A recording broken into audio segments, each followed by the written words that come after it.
Before we start the transition, the third and fourth transitions, we have a special program this morning to talk about the Hegarty Fellows and the outcomes of the Assisted Fellows program. So it's my pleasure to introduce both Michael Leahy and Nigel Newbutt, who will be the presenters. Now, for those who know Mike Leahy, what did I say the name Hegarty? Michael Leahy. You know, Mike's been a really good friend, a very staunch supporter of DOCTRID, and he's got quite an impressive resume, and you can read all about Mike. But he's a University Distinguished Professor of Rehabilitation Counseling and Director of the Office of Rehabilitation and Disability Studies. And it certainly has been his passion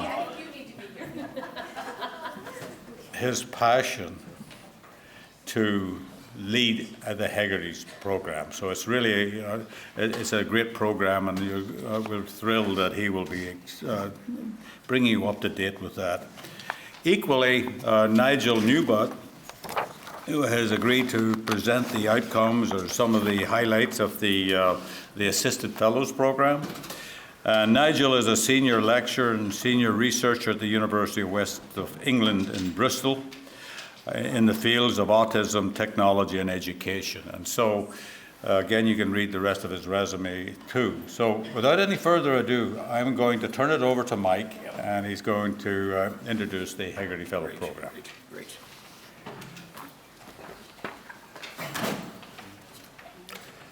Well, welcome everybody. Hello. Hey, good morning. We're going to do a couple things this morning. One is we want to give you a little bit of an idea of our tribute to Sister Martha Hegarty, the visionary for the doctorate program, and a great friend to many of us. She was with us for the 2010 initial conference. That was a great success, but unfortunately died about a year later, and we all miss her greatly. So we're going to go ahead and have this little tribute, and I've got some comments, and then we'll get into the Hegarty Fellows program.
She was absolutely a remarkable person, and all of you who knew her will never forget her. She's just extraordinary. There were a number of descriptors that I have always thought of with Sister Martha. You know, she was unbelievably passionate about what she did, and it affected everybody around her. She was unconventional, yet she highly valued some traditions and heritage. Well-informed and highly intelligent. Sister was also extremely demanding. If you worked for Sister, you worked your tail off, and she was always pushing you forward. She was herself very straightforward. You knew where Sister stood on every issue. She was very open about her feelings, but she was also very cantankerous. Critical yet very constructive, courageous, loyal, and a real friend to many of us here.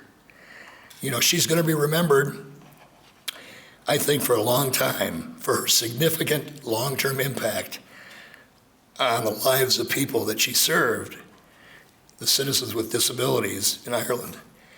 When you travel with Sister to the workshops and to the centers, it was really an extraordinary thing, because when you'd go with her, she would come into the center and she would just be flocked by the consumers.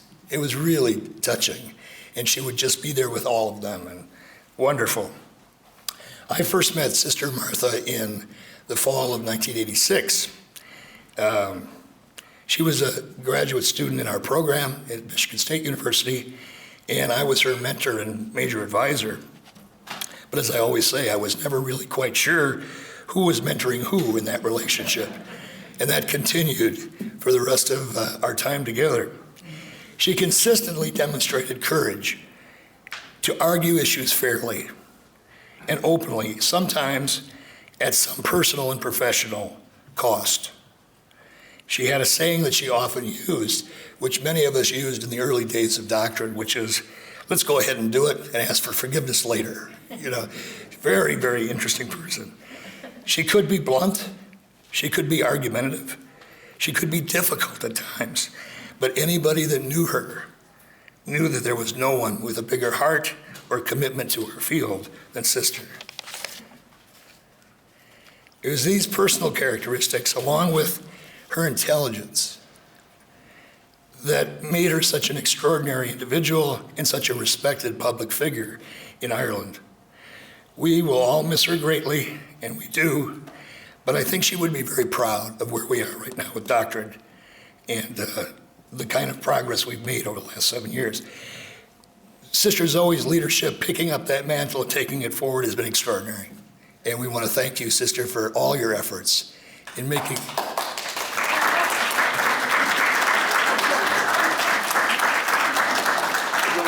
I think that was Sister coming in here.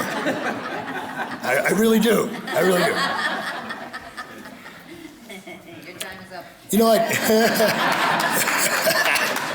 yeah, get going, will you? I do want to share with you a prayer that I read at a special funeral mass that Liam Walsh arranged. I just like this quote. It's an Irish funeral prayer. I'll get through it this time. The one time I tried to get through this and I couldn't. All right. It said, God saw you getting tired, and a cure was not to be. So he put his arms around you and whispered, come to me. With tearful eyes, we watched you and saw you pass away. Although we loved you dearly, we could not make you stay. A golden heart stopped beating, hard-working hands at rest. God broke our hearts to prove to us he only takes the best. That nice? That's nice. Well, now we're going to play a little video on the Hegarty Fellows program, and then at the end of that, most importantly, we'll have the new Hegarty Fellows come up and introduce themselves, okay? Hi, I'm Michael Leahy, a professor at Michigan State University, who has had the great opportunity and privilege to work with the staff and leadership of RESPECT, DOC, and the DOCTRID Research Institute over the past decade or so. Today, I'd like to talk to you about the MSU DOCTRID Hegarty Fellows postdoctoral program that is intensively engaged in training the next generation of researchers in neurodevelopmental disabilities. We'll also have some time in the video for the Hegarty Fellows themselves to talk about their individual experience and incredible productivity. Before we do that, it might be helpful to have a little background on this highly unique international program. The Hegarty Fellows program was designed to create the next generation of researchers trained to make substantial, real-world contributions to the difficult challenges and transitions individuals with these impairments and their families face every day. The Hegarty Fellows Program is an interdisciplinary training program dedicated to improving the quality of life for people with autism, intellectual, and other neurodevelopmental disabilities through research and technology. In terms of background, DOCTRID was established in 2010 as an international research institute on autism and intellectual disability at the Daughters of Charity Service in Dublin, Ireland. MSU served as the founding university partner. Today, DOCTRID is a research consortium of 20 higher institutes of education in Ireland, the UK, and the US. The institute operates as a coalition of scholars in a distributed research network that funds and carries out collaborative interdisciplinary research and training on a global basis. The research associates selected for these highly unique 2-year postdoctoral research appointments with the Institute and MSU are known as Hegarty Fellows, in memory of Sister Martha Hegarty, an MSU alumnus, a very dear friend of mine from Ireland, who was the visionary in her role as Director of Respect in the development of the DOCTRID Research Institute and the partnership with MSU. The program is designed to provide training for postdoctoral researchers who have great interest and passion in the areas of autism, intellectual, and other neurodevelopmental disabilities. These 2-year appointments require co-location at MSU and in one of our DOCTRID partner universities in Ireland. It's very unique in that respect. The Hegarty Fellowships are designed to foster the researcher as an independent scholar. The emphasis of the postdoctoral appointment is on refining the candidate's research skills and further developing their substantive area of expertise. The research projects that the fellows participate in are designed to enable the researcher to perform at the highest levels of methodological rigor. The Hegarty Fellows program began in 2013 with funds from MSU and Respect.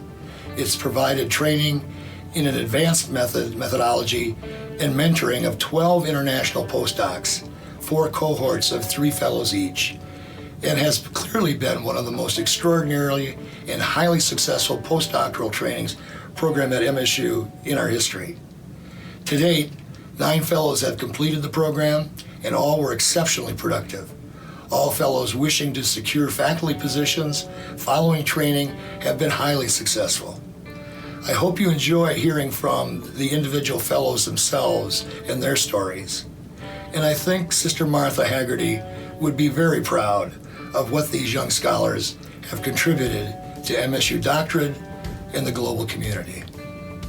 Regarding the impact of the fellowship, I would say it is really profound and far-reaching.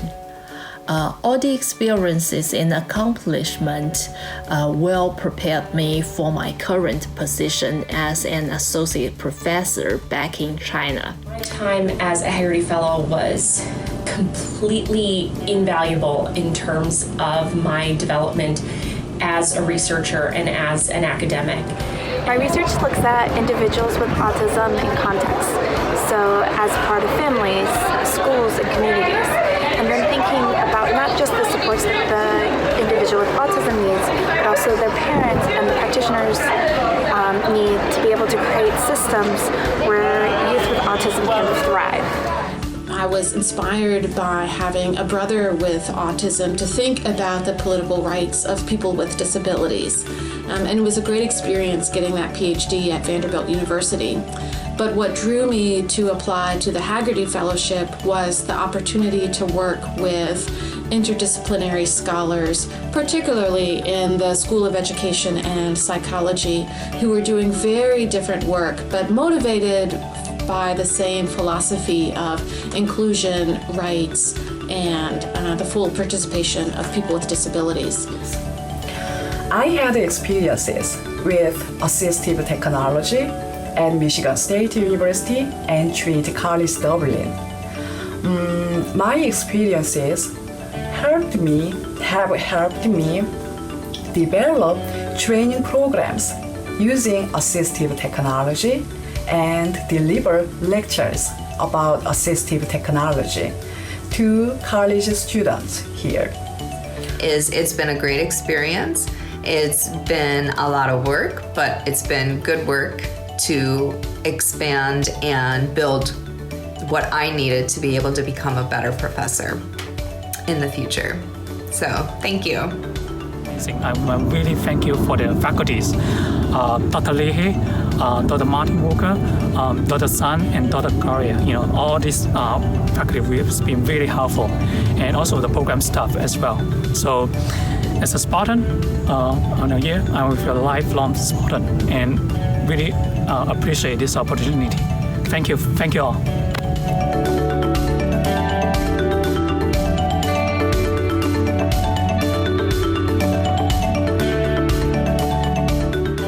Well, now we get a chance to hear from our new Hegarty Fellows. So each of the fellows have been charged with to come up here and give about 15, 20 seconds on who they are, what their area of interest is, and so we can welcome them to the Hegarty Fellows family.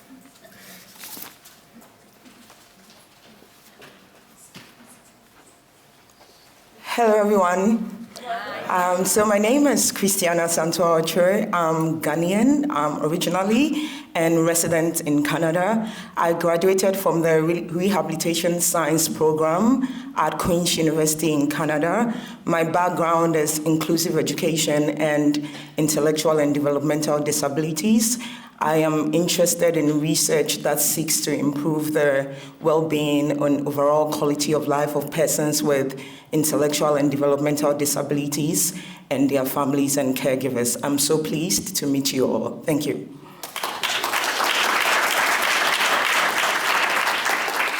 Hello, I'm Chiyun Park. I received my PhD in special education at Michigan State University.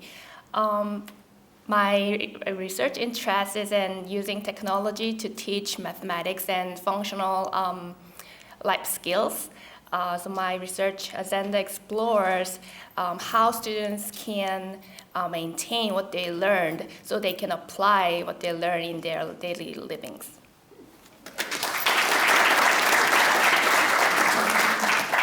Hi, I'm Rebecca Kamas. My background is in couple and family therapy, and I am a mixed methods community-based researcher interested in sexuality expression, romantic relationships, and sexuality education for adults with disabilities, more specifically like the systems around them, so their families, staff, and policies, and how that impacts those experiences for them. Great.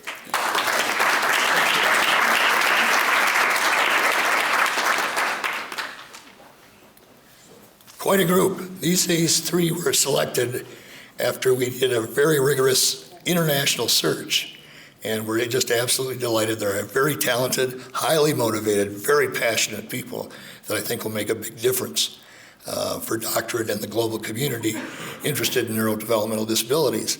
So with that, I think we're just a little bit unheard. This next year, the first year, they'll be spending their time at MSU with their mentors.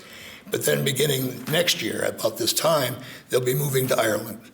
And they're going to be housed this year, this next group, right at the DOC. So they'll be right in the service delivery network and be there to help with implementation science, as well as conducting their own research. So welcome, all of you.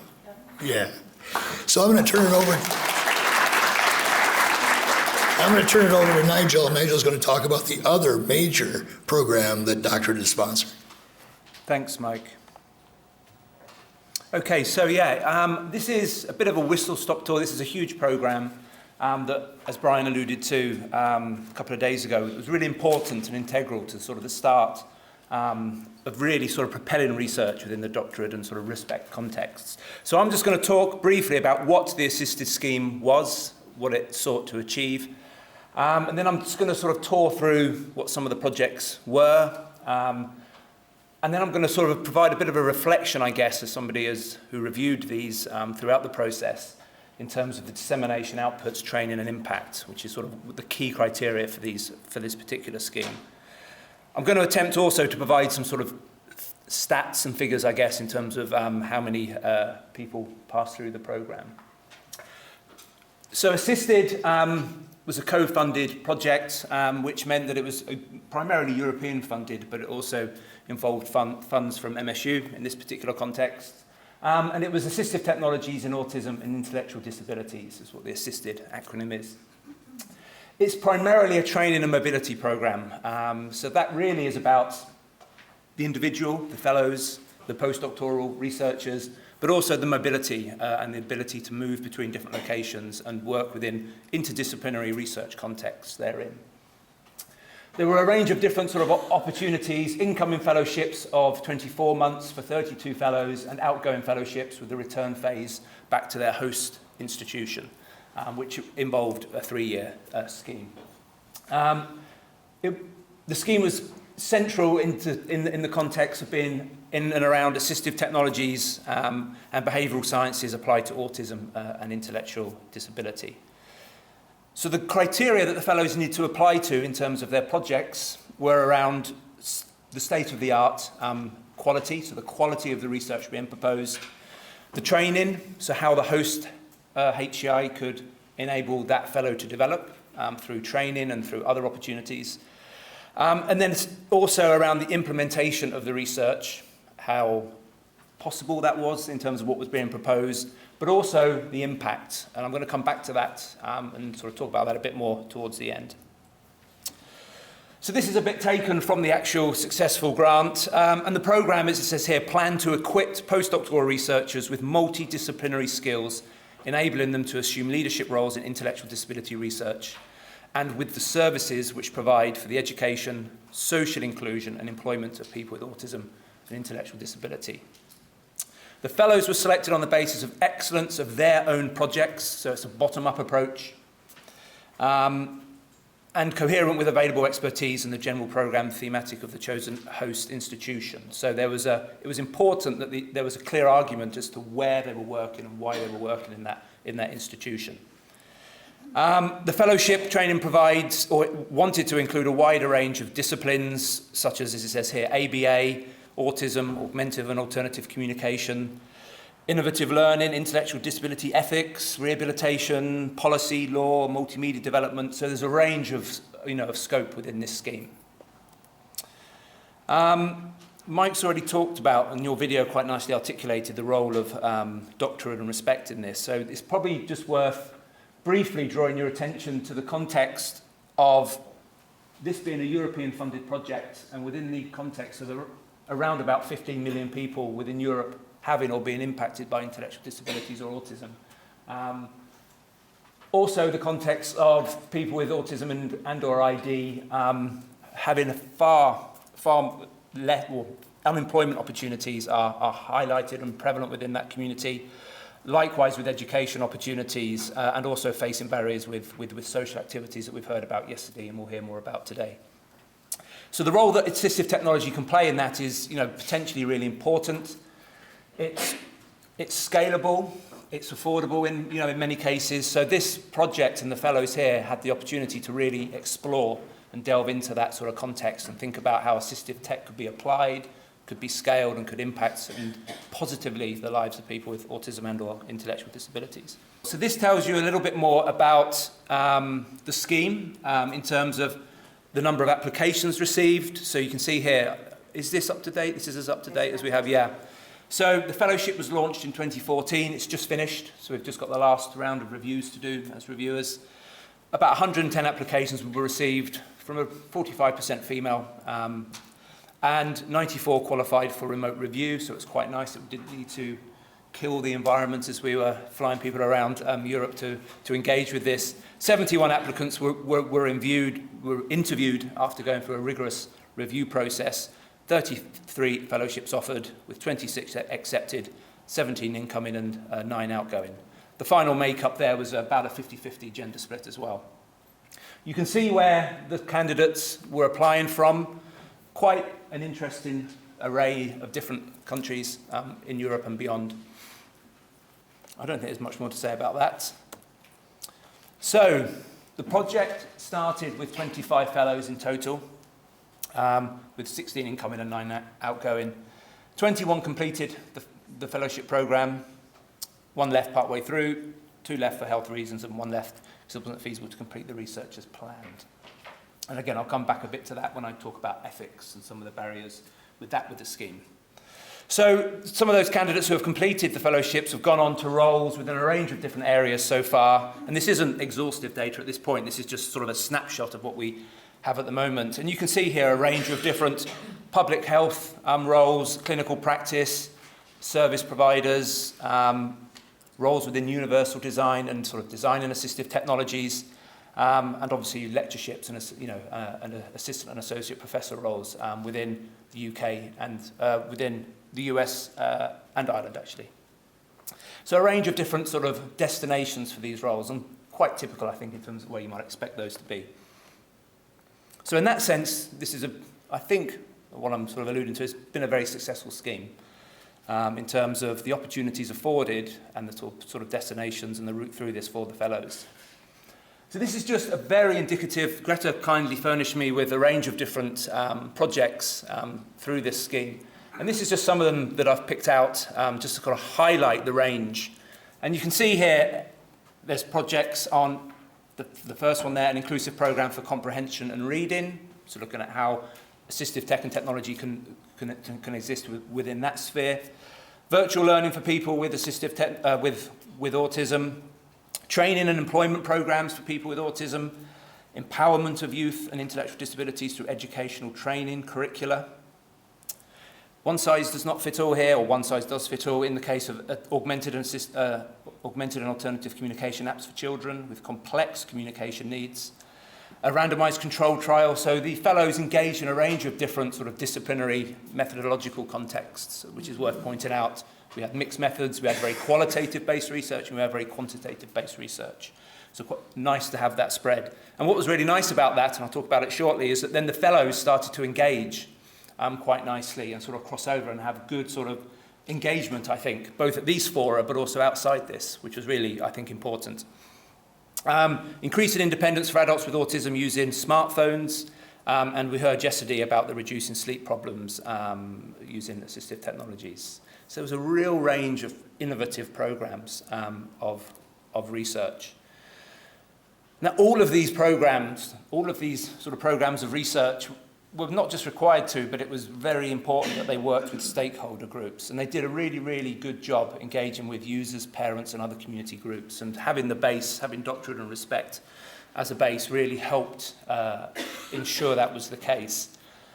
That led to an excellent range of outputs, as you would expect, academic outputs, book chapters, edited books, conference presentations and proceedings, and journal publications. And I would really highlight, actually, there was a superb range of conferences that attended. So these fellows really did get out across the world and communicate this research and disseminate this research. So that was really, really impressive.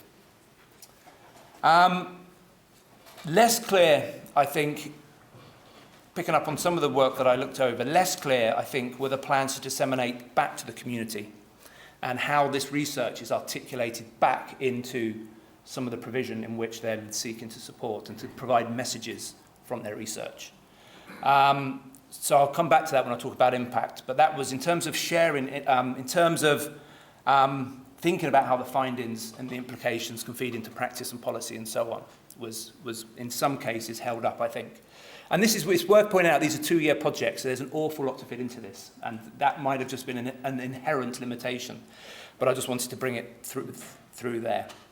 I also felt that targeting higher impact journals and outlets would be something that would have better supported, I think, some of this work getting into the scientific community. But again, I understand 2 years is a very short period of time to do that in.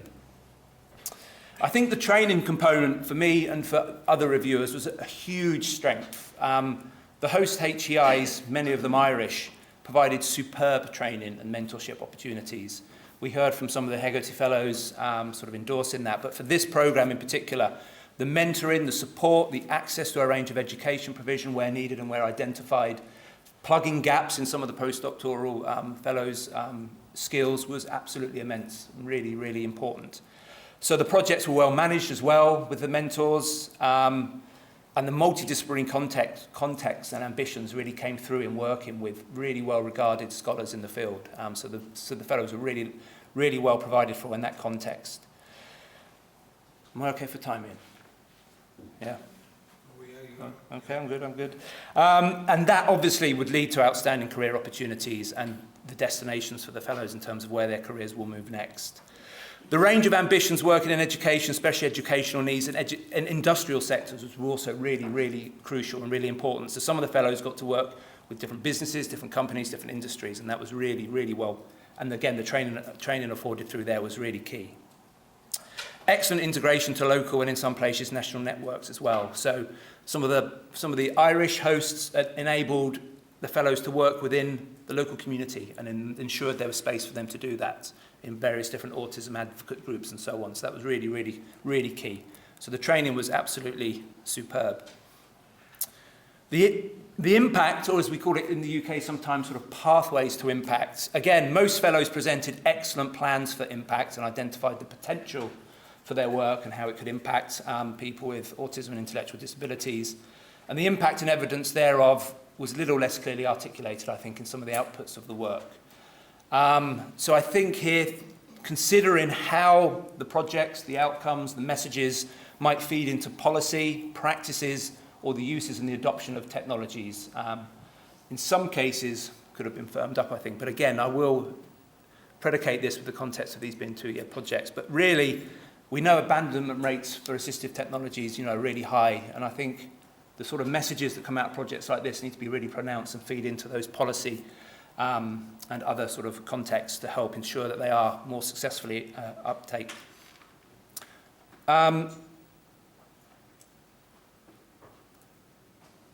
So another slight barrier that I kind of picked up in some cases were the ethical barriers of applying for ethical approval for the work. And I felt that although, of course, all of the fellows followed very robust ethical procedures institutionally and sort of professionally, I think that there were, in some cases, these were underestimated, and it did hold projects up.